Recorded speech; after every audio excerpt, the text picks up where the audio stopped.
Najat Makki paintings turned into positive and negative space artworks. Hello, it's Mr. Brush and Miss Christina. And today we've been learning about Najat Makki. She's an Emirati painter. That means she is from the UAE, the United Arab Emirates. So we're gonna make some art like her, and we talked about how she's inspired by her heritage. Here they're wearing the national Kandora dress. This one we noticed that she had dhow boats in her painting in reference to the pearl diving culture that used to be very prevalent in the UAE, which was the main job. And we talked about how her colors and textures give us a feeling.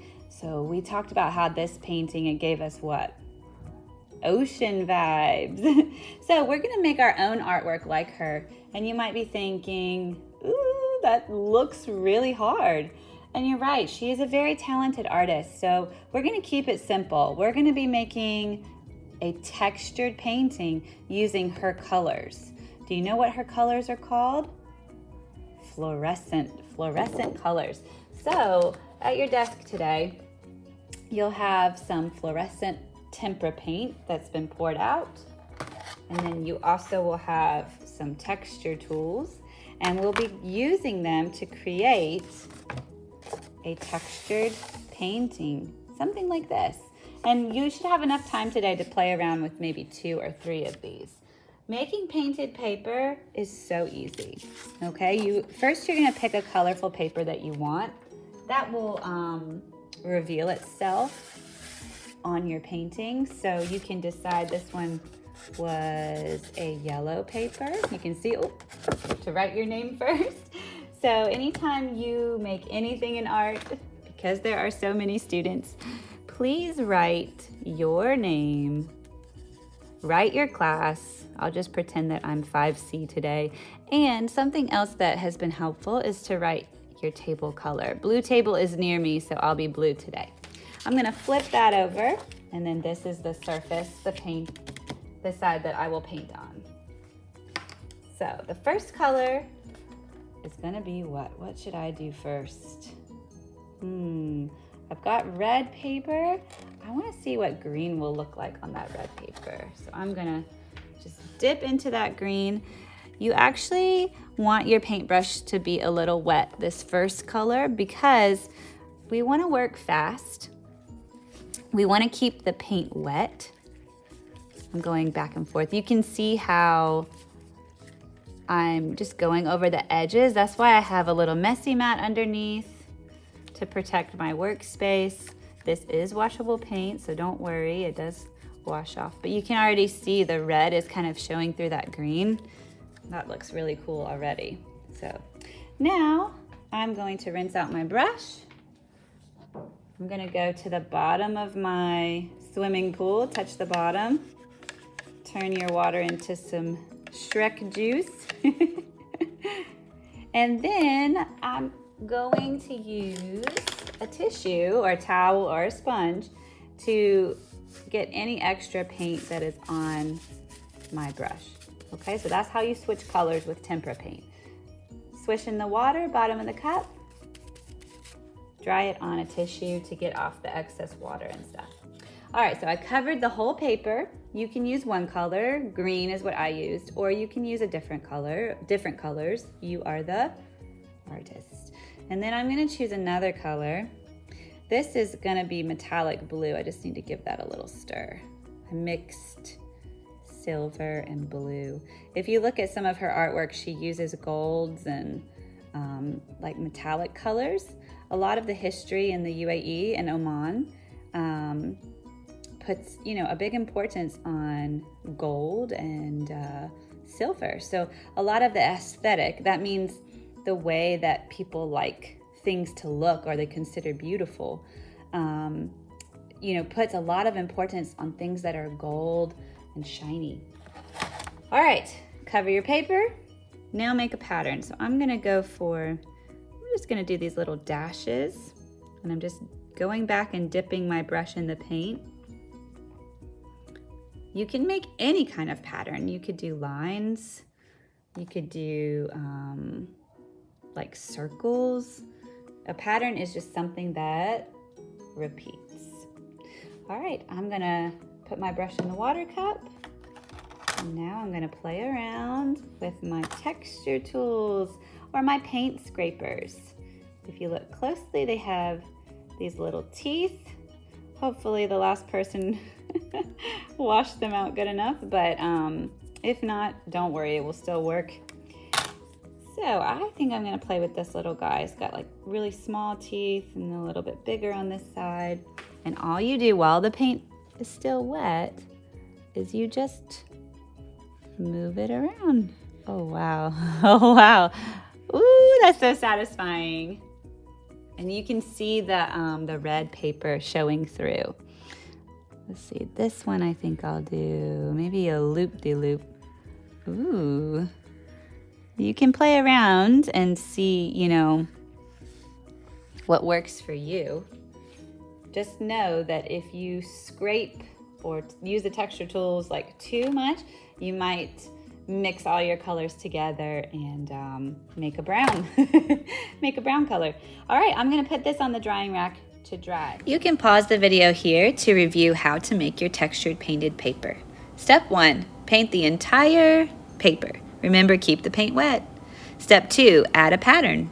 Step 3, scrape with the texture tools. So we're gonna pass back your artwork today. They're dry and they look amazing. And then today we're gonna be making a positive and negative symmetrical kind of project. We're gonna play around with symmetry and reflection and also play around with positive and negative space. So for this project, you're going to have your painted papers that are dry, and I'm gonna be giving you a black paper, which is half of your painted paper. If you did not make a painted paper, you can choose a plain colorful paper as your background. So just look through your artwork, pick one that you want to play around with, and then the first step is to put the black paper on half of your paper so that you cut and reflect it properly. The second step is you're gonna choose a shape, a simple shape, to draw and cut so that we can reflect. On this one, what shape did I choose? A heart. But if I look closely, I only cut out half of a heart. And when I flip it to the other side, it makes a whole heart. So you need to think half of a shape, and you need to think of something that has symmetry.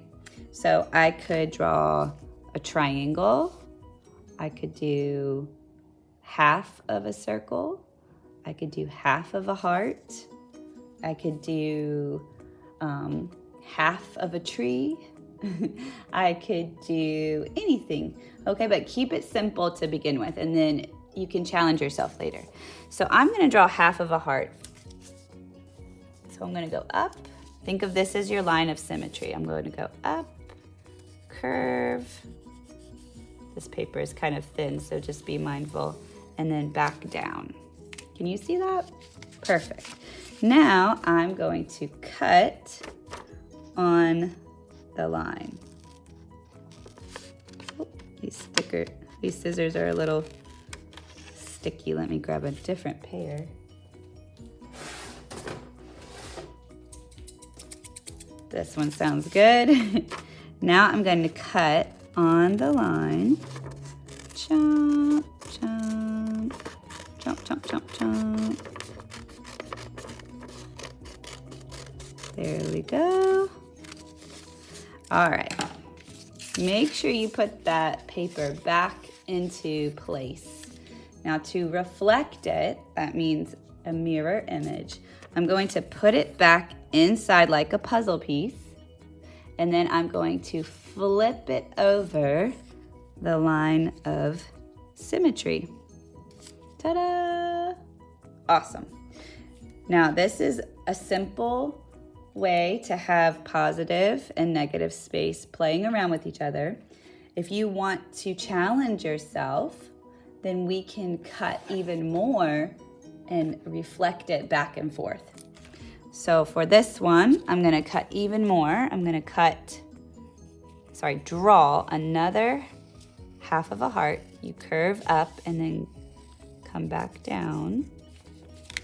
And then what am I gonna do next? Chomp, chomp, cut. So I'm gonna cut on the line.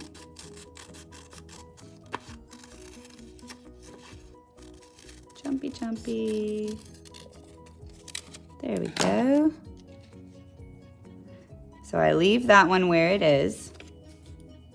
I put this one back like a puzzle piece. And then I'm going to reflect it over this line of symmetry. So it will go this way. Ta-da! So you should have a colorful one and a black one. You should have a colorful one and a black one. Now, if you want to challenge yourself even further, you can cut another one. So I'm going to draw here. Now for this project, you do not have to make a heart. I'll show you some examples from other students for this project. All right, so I'm gonna put that back where I had it. And then I need to fit this back in like a puzzle piece. And then I'm gonna reflect it over onto my line of symmetry. All right, we're ready to glue. Now when you glue this, so you don't mess up, start by gluing down this black piece of paper first. So I like to leave everything there. I like to flip this on the back. And you do need glue in all the places. I like to go around the edges. And then start in the corner of your paper and line up the edges as best as you can. Now, if you have like extra on the top, just leave that. I will cut that for you with my fancy paper cutter. We can we can fix these to look a little nicer at the end. Finish gluing down all pieces of your project, making sure that they stick really good. And then if you want, you can add extra decorations using colored pencils or crayons to add an extra little pizzazz. Here are some student examples that show reflection, line of symmetry, and play around with positive and negative space. Awesome job.